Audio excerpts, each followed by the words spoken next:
Living Corporate is brought to you by the Liberated Love Notes podcast, part of the Living Corporate Network. The Liberated Love Notes podcast is a starting point for integrating self and community affirmations into your daily practices. The Liberated Love Notes podcast center the experience of Black folks existing in white systems and speaks to overcoming imposter syndrome, disrupting injected and internalized forms of oppression, embodying an abundance mindset, and building a healthy racial identity. Check out Liberated Love Notes podcast wherever you listen to podcasts, hosted by Brittany Janae Harris.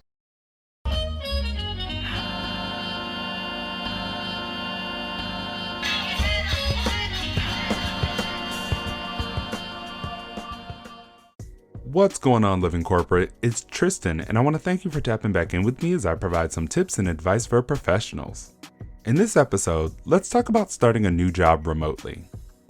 Starting a new job was already awkward and stressful before the pandemic, but now that the pandemic has changed the landscape of many workplaces, you may be starting a new job remotely, which is a whole new beast.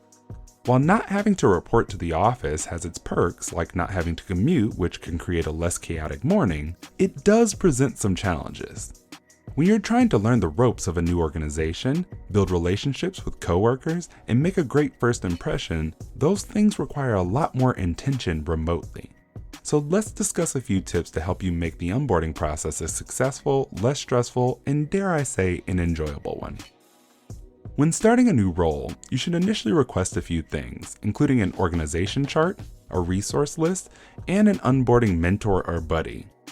In the first few days while getting acquainted with the new role, we will inevitably have questions about things like setting up email, tech issues, and HR stuff.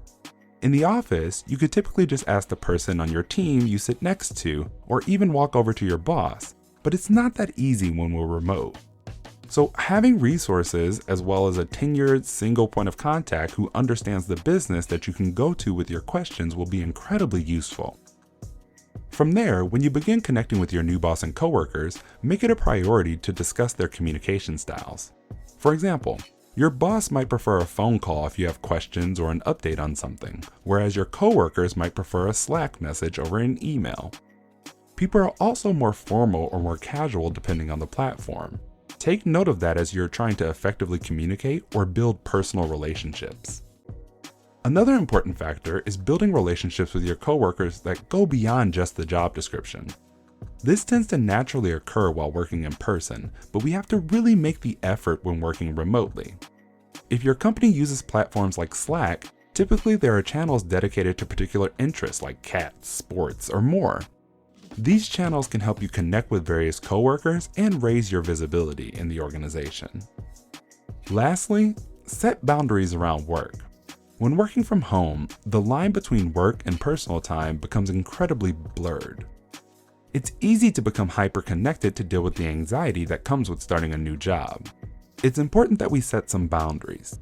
This could look like building in screen time breaks throughout your day, setting a work cutoff time, or even physically separating your workspace from your relaxing home space. While starting a new job remotely is a bit more challenging, by enacting these tips, you'll be setting yourself up to have a positive experience in your new role. This tip was brought to you by Tristan of Layfield Resume Consulting. Check us out on Instagram, Twitter, and Facebook at Layfield Resume, or connect with me, Tristan Layfield, on LinkedIn.